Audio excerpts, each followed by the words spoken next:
I think he's going to be all right. I mean, we seemed like he was moving all right. It obviously bothered him. You know, he didn't shoot it particularly well, but he seemed like he was moving decent. So we just got to get his confidence back that he can play with it. So, you know, hopefully all the non-live stuff he does today in practice, he can get to where he's moving well, shooting it well, and then be ready to go. I mean, he's obviously wasn't one of his better games, you know, to open, but I think knowing Brandon, how tough he is physically, mentally, I think he'll be ready to go tomorrow. All right, let's get our guys in the mix to delve into the round of 32. The Wizard of Odds, Kenny White, and the Sportsline mind of Eric Casillas. Fellas, welcome. Before we get to the picks here, Brandon Miller, seemingly far from 100% right now heading into Saturday's action. Was a non-issue in round one, but Maryland and Texas A&M Corpus Christi asking far different questions. Kenny, how are you approaching Miller's point value as you set your line for this matchup? Joe, I've got him a 4.5-point value to the betting market, and the big key really is, you know, his athleticism, but his three-point shooting, shoots 40% from three-point range. Mark Sears is about a 36% shooter, and Quanterly a 34% shooter. So their three-point shooting would fall way off without Miller. That hurts them, but looks like he'll be in the lineup today. Hopefully he's healthy, and hopefully he's moving around well. This kid's a heck of a player. That's the idea. Kenny's using the words hopefully, and that's what I am, is I don't know.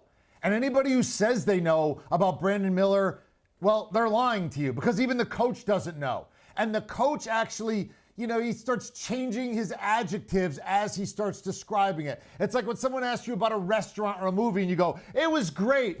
And then you go, well, yeah, it was pretty good. And by the end, it was okay. You know, it's the same thing here. He's all right.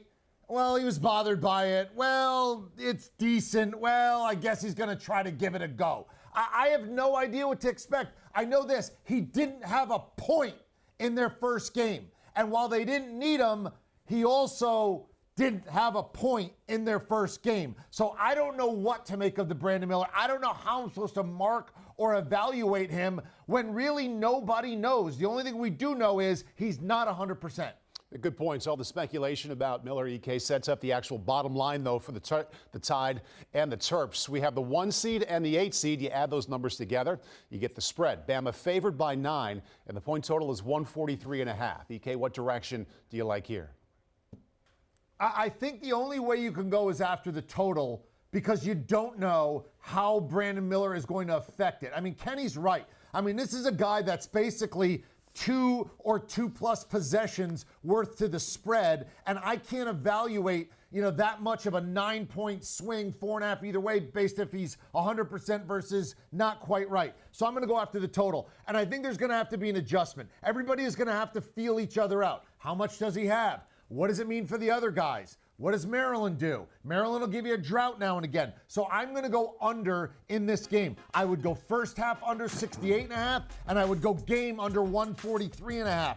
I think that there is going to be opportunities here for there to be drought minutes in this spot. Alabama won't make 15 threes in this game like they did first time out. So I think Alabama is primed to have a lower point total. I think Maryland will have some droughts and have a lower point total. I love the under both first half and game. Yeah, total agreement, EK. That's my play under the total here. The Maryland defense will not allow Alabama the type of open shots they were getting in the first game. And they're going to play big. They're long. They're athletic.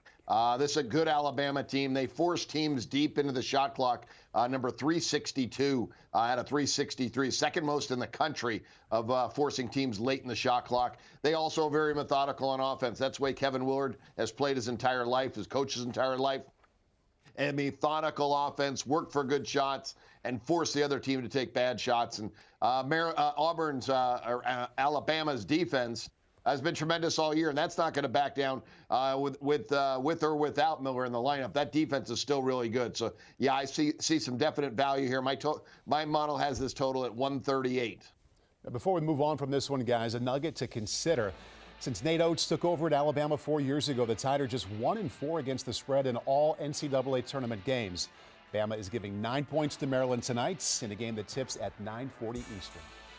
Do you want a sports network that delivers everything that matters about the game? The highlights, the picks, the instant analysis, no yelling, no fake debates, no politics. Hit the subscribe button and never miss a moment.